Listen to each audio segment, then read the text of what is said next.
Et salut à tous, c'est Magic Nonok et aujourd'hui je vais vous présenter les decks de Planeswalker de cette nouvelle édition Dominaria. Dans cette première partie, je vais vous présenter le contenu de ce deck Planeswalker Teferi, le plieur du temps, et nous verrons le deck de Chandra dans une prochaine vidéo.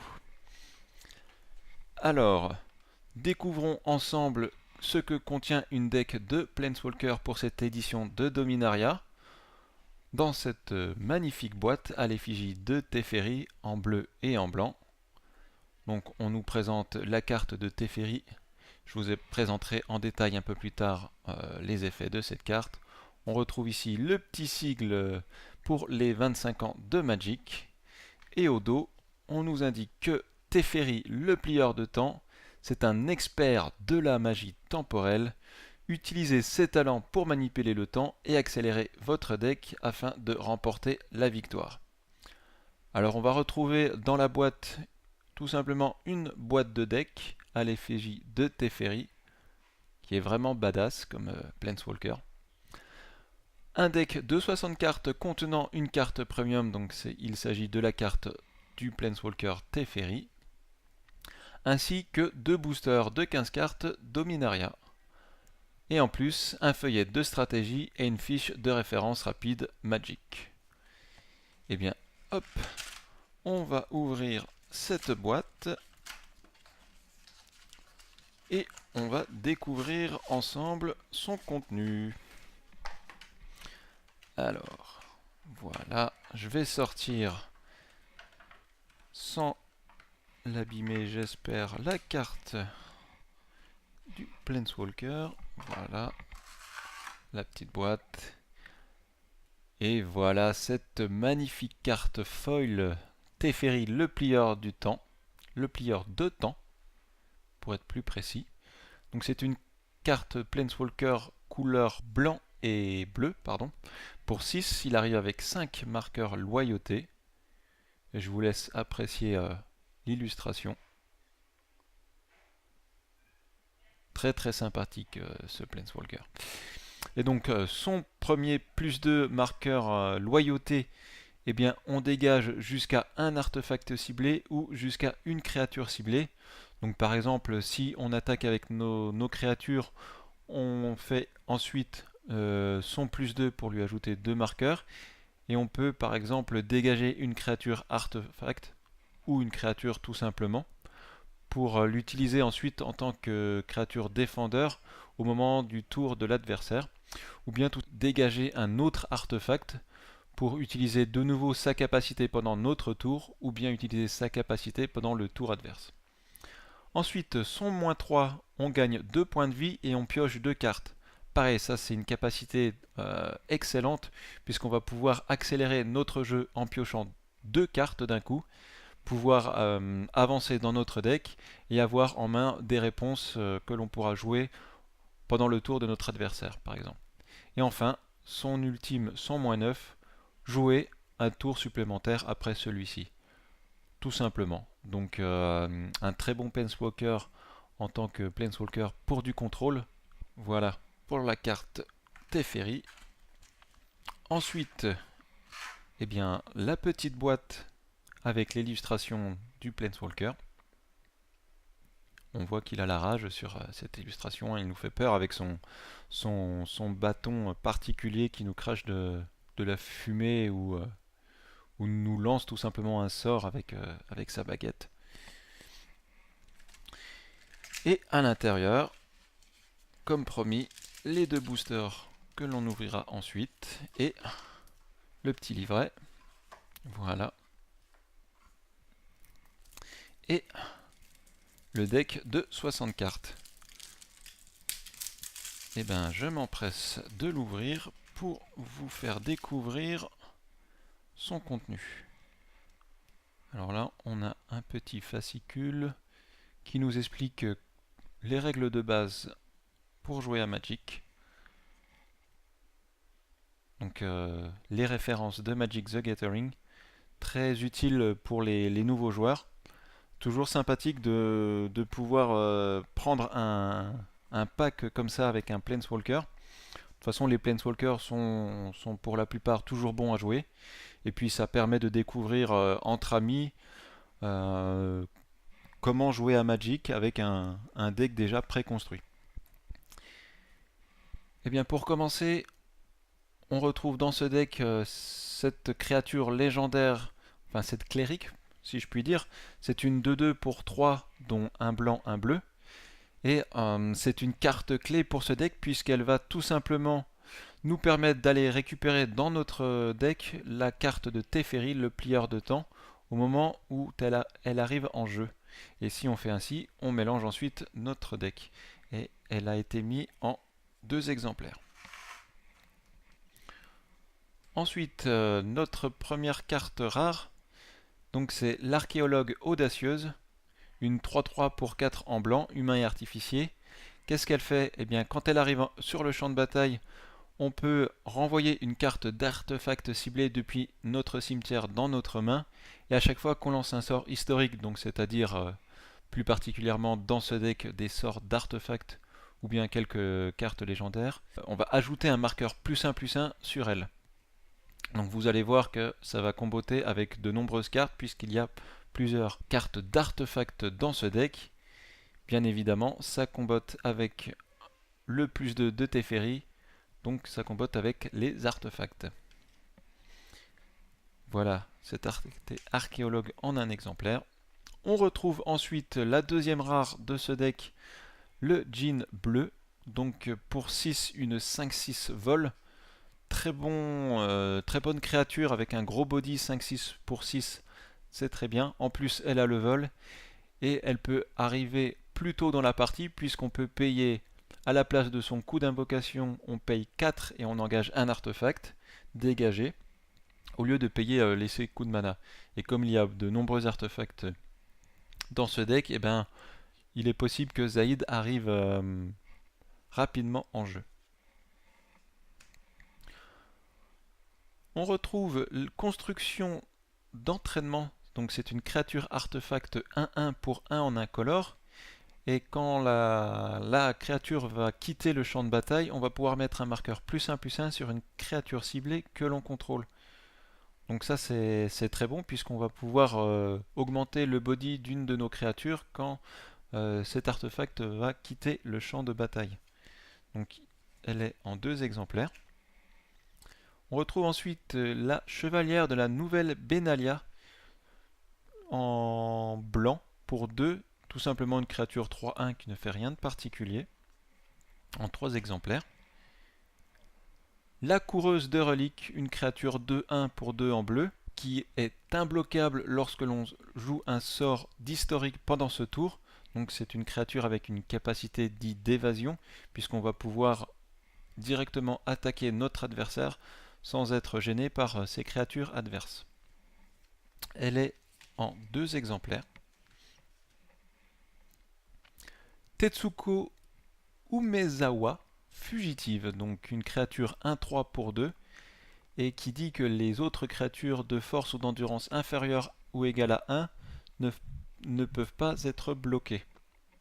Donc comme on a pu voir, on a par exemple cette petite créature d'artefact qui a un point d'attaque, et donc du coup, avec celle-ci en jeu, elle sera imbloquable. Cette fois-ci, un artefact pour 3, une 2-1 vol, et ne peut pas bloquer.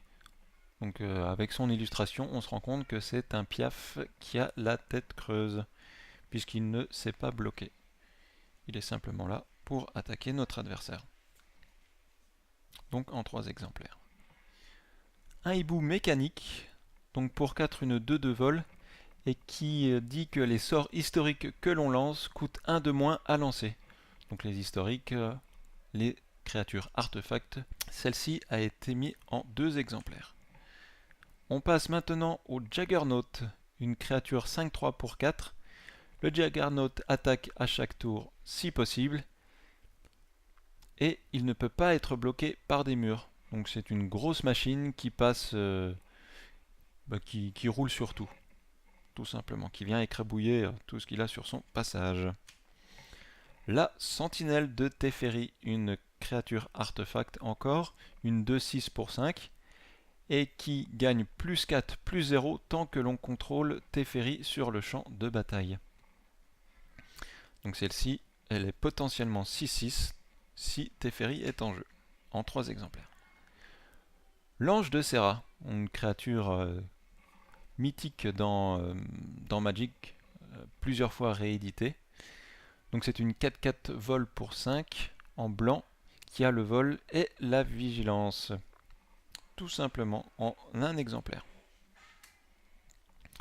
Reproche de Gideon, un éphémère blanc qui permet d'infliger 4 blessures à une créature attaquante ou bloqueuse ciblée. Donc là, on va pouvoir gérer tout simplement le board de notre adversaire en infligeant des blessures directement, en 3 exemplaires. Stupéfié, un éphémère en bleu qui dit que la créature ciblée gagne -4, -0 jusqu'à la fin du tour, et en plus qui nous permet de piocher une carte. Très utile lorsque l'on lance une attaque, de pouvoir se débarrasser d'une créature adverse sans que celle-ci n'inflige de points de dégâts à nos créatures. Divination, un rituel bleu qui nous permet tout simplement de piocher de cartes, donc un accélérateur de pioche pour accélérer notre jeu. Machination temporelle, un rituel bleu qui permet de renvoyer une créature ciblée dans la main de son propriétaire, et si on contrôle un artefact, on pioche une carte. Donc vu le nombre d'artefacts que l'on a dans ce deck, la condition de piocher une carte supplémentaire sera souvent le cas. Et on la retrouve en 4 exemplaires. Et derrière, pour jouer tous ces sorts et ces créatures, en blanc et en bleu, on va retrouver un total de 11 plaines, de 11 îles et de 4 terrains spécifiques que voici. Rivière sinueuse. Donc la rivière sinueuse arrive sur le champ de bataille engagé, mais ce terrain permet de nous produire du mana bleu ou du mana blanc.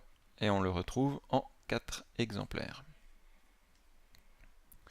Voilà pour ce qui est de la présentation de ce deck. Donc pour faire un petit bilan sur ce deck, on se rend compte qu'on a des sorts qui permettent de gérer le board adverse tout en piochant, que l'on a beaucoup de créatures artefacts qui permettent de comboter avec notamment Teferi pour sa première capacité, mais également de comboter avec d'autres créatures avec la capacité et le mot-clé historique. Et enfin, pour infliger rapidement des points de dégâts à notre adversaire sans être inquiété par le board adverse, on a pas mal de créatures avec le vol.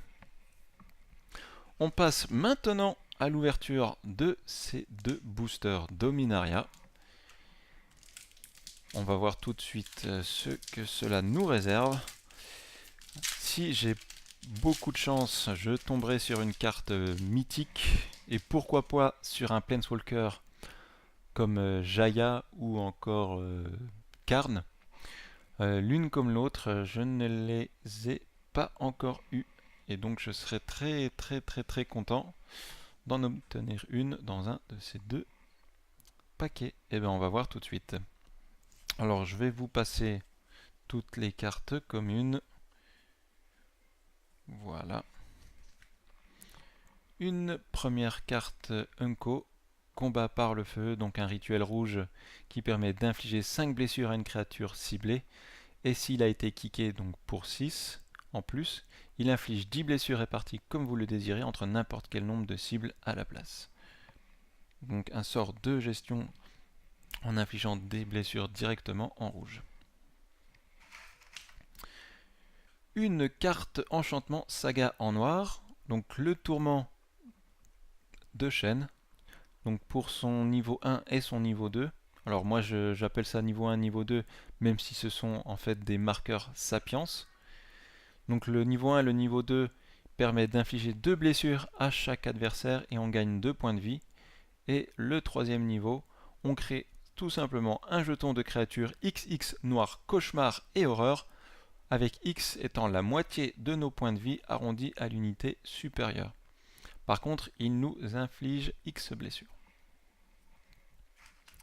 La troisième Unco, c'est Tiana, pourvoyeuse de navires, donc une créature légendaire 3-3 pour 5, qui a le vol et l'initiative. Et à chaque fois qu'une aura ou qu'un équipement que l'on contrôle est mis dans un cimetière depuis le champ de bataille, vous pouvez renvoyer cette carte dans la main de son propriétaire au début de la prochaine étape de fin.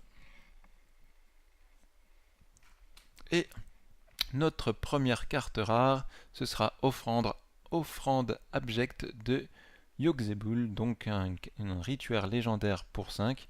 Donc pour rappel, un rituel légendaire, on ne peut le lancer que si on a une carte légendaire ou un Planeswalker sur le champ de bataille. Et ce rituel nous permet de mettre sur le champ de bataille sous notre contrôle jusqu'à une carte de créature ou de Planeswalker ciblée depuis un cimetière. Et on détruit également une créature ciblée ou un Planeswalker. Par contre, on exile cette offrande pour ne pas la rejouer ensuite. Voilà. Et le deuxième booster que l'on aura eu dans ce deck de Planeswalker Teferi. Hop, on passe toutes les communes. En bleu, on aura eu un enchantement aura pour 3. Quand on enchante un permanent, il a la défense talismanique, donc il ne peut pas être la cible de sort ou de capacité adverse. Et quand le permanent enchanté quitte le champ de bataille, s'il était historique, on pioche 2 cartes. Un terrain vert, donc il arrive engagé et il produit un mana vert. Et pour 3, on le sacrifie et on regarde les 5 cartes du dessus de notre bibliothèque. On peut révéler une carte de créature parmi elles et la mettre dans notre main. Et on met le reste en dessous de notre bibliothèque dans un ordre aléatoire. La deuxième Unco, c'est une créature blanche qui a la double initiative, qui est 2-2 pour 4, et qui dit que les autres créatures avec l'initiative que l'on contrôle ont tout simplement la double initiative. Et la troisième Unco, de nouveau... Ah non, pardon, c'est la créature... J'avais pas vu que j'avais déjà passé mes 3 Unco. Là, c'est directement une carte rare, le Maréchal Bénalian, donc pour 3 blancs, une 3-3 qui dit que les autres créatures que l'on contrôle gagnent +1/+1. Et je crois qu'on a eu une foil. Et oui, nous avons eu un elfe de Lionowar, donc une créature elfe 1-1 pour 1, et qui, quand on l'engage, produit un mana vert. Et bien voilà, c'est la fin de présentation de ce deck Planeswalker Teferi, très sympathique. On se retrouve prochainement pour cette fois-ci la présentation du deck de Chandra. Allez, à plus. Ciao ciao.